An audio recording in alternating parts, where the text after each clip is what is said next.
ইয়াত যুদ্ধ হ'ব। আৰু আমিও কৈছোঁ এইবাৰ ৰংগামাটি অঞ্চলত উচ্ছেদ কৰিবলৈ আহে ইয়াত যুদ্ধ হ'ব। এটুকুৰা মাটিও নিদিওঁ। এই ৰাইজে সিদ্ধান্ত লৈছে যে এটুকুৰা মাটি আমি নিদিম, তেজ দিম কিন্তু এটুকুৰাও মাটি নিদিওঁ। যে আমি মৰিলে মৰি থাকিম, জীয়াই থাকিলে জীয়াই থাকিম, কিন্তু আমাৰ গাত এক বিন্দু তেজ থকালৈকে আমাৰ দেউতাকৰ পিতাকৰ সম্পত্তি আমি জন্ম লৈছোঁ এই মাটিতে, এই মাটিতে আমাৰ জন্ম ঠাই হয়। গতিকে APDCL হওক, আদানী হওক, আম্বানী হওক, এওঁলোকক এটুকুৰা মাটি নিদিব বুলি আজি ৰাইজে প্ৰস্তাৱ গ্ৰহণ কৰিছে। যেনেকৈ মুখ্যমন্ত্ৰী ডাঙৰীয়াই প্ৰত্যেক নিৰ্বাচনত শৰাইঘাটৰ শেষ ৰণ বুলি কৈ থাকে, ঠিক সেইদৰে এইবাৰ নিজৰ মাটি আৰু সুৰক্ষাৰ নামত এয়াই হ'ব শেষ ৰণ। যেনেকৈ হিমন্ত কৈছে, তেওঁ মাজে মাজে কয় যে শৰাইঘাট ৰণ হ'ব। আমিও কৈছোঁ এবাৰ সংখ্যালঘু মানুহ জাগিছে, তেজৰ নদী বৈ যাব পাৰে, ইয়াত মানুহ মৰিব পাৰে, কিন্তু এটুকুৰা মাটি ৰংগামাটি অঞ্চলৰ পৰা, পানবিল অঞ্চলৰ পৰা এটুকুৰা মাটি ডিষ্ট্ৰিক্ট দিয়া নহ'ব। এইদৰে ধুবুৰীত শ শ মুছলমানে অংগীকাৰ লৈছে এইবাৰ যদি ধুবুৰীত উচ্ছেদ চলাবলৈ প্ৰশাসন যায়, তেতিয়াহ'লে প্ৰশাসনৰ সৈতে যুদ্ধ হ'ব জনতাৰ। জিলা প্ৰশাসনে বল প্ৰয়োগ কৰিলেও আমি আমাৰ গণতান্ত্ৰিকভাৱে আন্দোলন কৰিম, আমি আমৰণ অনশন কৰিম, আমি নাখাই আমি ইয়াত পৰি থাকিম। আমাৰ দেউতাকৰ সম্পত্তি, আমাৰ বাপেকৰ সম্পত্তি, আমাৰ জন্ম জেগা, আমাৰ নিজ সম্পত্তি, আমি এটুকুৰা মাটি কাকো নিদিওঁ। উচ্ছেদ কৰিলে যুদ্ধ হ'ব। DC কোন? আমাৰ মাটি কাঢ়ি ল'বলৈ DC কোন? ৰাজ্য চৰকাৰে ৰাজ্যত সৰ্ববৃহৎ উচ্ছেদ অভিযান চলাবলৈ সাজু হৈছে। ধুবুৰীত উচ্ছেদ চলাব চৰকাৰে। তেনেস্থলত শ শ মুছলমান ৰাইজে ৰাইজমেল আয়োজন কৰি এক প্ৰকাৰ চৰকাৰৰ বিৰুদ্ধে কঠোৰৰ পৰা কঠোৰ হুংকাৰ দিছে।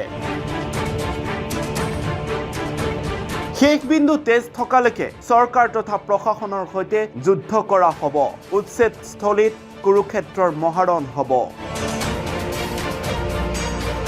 ৰাইজমেল পাতি এই হুংকাৰ দিছে এইসকল লোকে। আৰু ইয়াৰ পৰা 1 ইঞ্চি মাটিও যাতে ল'ব নোৱাৰে, এওঁলোকে তেজ দিবলৈ প্ৰস্তুত আছে, 1 ইঞ্চি মাটিও দিবলৈ প্ৰস্তুত নাই। পাট্টাৰ মাটি আছে আৰু এই পাহাৰত আছে আপোনাৰ এইটো কোঅপাৰেটিভ ছ'চাইটিৰ মাটি। কিছু হয়তো মাজে মাজে খাছলেণ্ড থাকিব পাৰে, থাকিলেই খাছলেণ্ড চৰকাৰৰ বুলি ক'লেই চৰকাৰটো ৰাইজৰে হয় না। গতিকে সেই খাছলেণ্ডটো আচলতে কাৰ? ৰাইজ। 4,000 নহয়, 4 ইঞ্চি ভূমিটো উচ্ছেদ চলাবলৈ দিয়া নহ'ব। জীৱন দিবলৈ বাধ্য থাকিম, এটুকুৰা মাটি ইয়াৰ পৰা কাকো দিয়া নহয়। এয়া আমাৰ দেউতাৰ পট্টাৰ মাটি। আমাৰ দেউতাকৰ পিতাকৰ সম্পত্তি আমি জন্ম লৈছোঁ এই মাটিতে, এই মাটিতে আমাৰ জন্ম ঠাই হয়। যুগ যুগ ধৰি এই মাটিতে আমি বসবাস কৰি আহিছোঁ। আমাৰ মাটিৰ পট্টা আছে, মাটিৰ নামত খাজনা দি আহিছোঁ। তাৰ পাছতো চৰকাৰ প্ৰশাসনে কিয় এইদৰে উচ্ছেদ কৰিব? উল্লেখ্য যে এই ভূমি উচ্ছেদ কৰি চৰকাৰে আদানী আম্বানীক গতাই দিব। তাৰ বিৰুদ্ধে এইদৰে হুংকাৰ দিছে এইসকল মুছলমান লোকে। আৰু ইয়াৰ পৰা 1 ইঞ্চি মাটিও যাতে ল'ব নোৱাৰে, এওঁলোকে তেজ দিবলৈ প্ৰস্তুত আছে, 1 ইঞ্চি মাটিও দিবলৈ প্ৰস্তুত নাই। পাট্টাৰ মাটি আছে আৰু এই পাহাৰত আছে আপোনাৰ এইটো কোঅপাৰেটিভ ছ'চাইটিৰ মাটি। কিছু হয়তো মাজে মাজে খাছলেণ্ড থাকিব পাৰে, থাকিলেই খাছলেণ্ড চৰকাৰৰ বুলি ক'লেই চৰকাৰটো ৰাইজৰে হয় না। গতিকে সেই খাছলেণ্ডটো আচলতে কাৰ? ৰাইজ। আপোনালোকৰ মাধ্যমৰ জৰিয়তে এটা শ্লোগান দিছোঁ কি, যে উচ্ছেদ বন্ধ কৰিবই লাগিব, উচ্ছেদ বন্ধ কৰিবই লাগিব। আমাৰ সাংবিধানিক মৌলিক অধিকাৰৰ পৰা খৰ্ব কৰিবলৈ দিয়া নহ'ব।